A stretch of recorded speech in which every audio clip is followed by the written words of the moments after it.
Lancé en 2013 à Dubaï, le club Fit for Business est officiellement arrivé en principauté ce mardi soir. Pour son premier événement, Fit for Business était donc au Wine Palace, le bar à vin au pied du Yacht Club de Monaco. Dans un lieu convivial avec un nombre d'invités restreint, Fit for Business a pu se faire connaître des entreprises monégasques, car le principe de ce club est simple, promouvoir les échanges entre le monde du sport et le business. Nous pensons qu'entre le sport et le business, il y a beaucoup de connexions, c'est-à-dire que souvent les businessmen ont tendance à être attirés par le monde du sport, par rapport aux valeurs, le mental du sportif, tout ce qui tourne autour des valeurs du sport, l'éthique professionnelle, le comportement devant les revers, devant les obstacles. Lors d'événements comme celui-ci, les dirigeants d'entreprises peuvent se rendre compte de l'importance du sport pour le business. They're very similar in terms of many attributes in terms of leadership. Le sport et le business ont beaucoup de points communs, comme le leadership ou le travail d'équipe.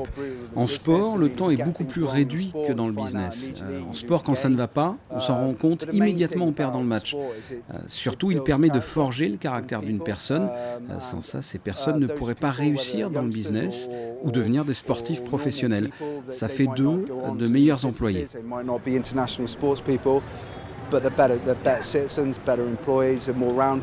Pour venir expliquer ce lien entre sport de haut niveau et business, le club Fit for Business fait appel lors de chaque événement à d'anciens ou actuels sportifs professionnels. À Dubaï déjà, les invités étaient majoritairement des rugbyman, et ce mardi soir au Wine Palace, le rugby était encore à l'honneur avec le néo-zélandais Karl Eman et l'anglais Andrew Sheridan, tous deux anciens joueurs du RC Toulon. Les deux anciens piliers en sont sûrs, leur expérience est une plus-value pour les entreprises.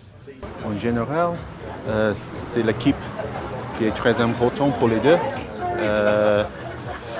Quand on joue sport pour une équipe comme à Toulon, il faut avoir un esprit pour travailler pour tous les joueurs dans l'équipe, et ça paraît avec le business. Nous, c'est vraiment important l'ambiance d'un groupe, qu'on travaille bien ensemble. C'est vraiment important dans le rugby. Donc, si on peut retransmettre quelque chose dans les business pour les groupes, pour la société, je pense pour eux, ça fait du bien de comprendre un peu de notre sport et notre métier. Après un bref apéritif sur la terrasse du Wine Palace, les deux rugbyman se sont prêtés au jeu du question-réponse pour expliquer à l'auditoire la manière dont un sportif ou un employé peut forger son mental et son esprit d'équipe. S'ils sont les premiers invités du club Fit for Business Monaco, Andrew Sheridan et Karl Eman ne sont pas encore les ambassadeurs du club. Plusieurs sportifs sont d'ailleurs en lice pour représenter l'image de l'association. Ce sera forcément des personnes qui sont actives dans le monde du sport. Nous avons plusieurs personnes sportives que nous connaissons, avec qui nous avons d'excellents rapports et qui sont déjà très intéressées par ce que nous faisons. Il faudra attendre le prochain rendez-vous du Fit for Business pour connaître les ambassadeurs de Monaco.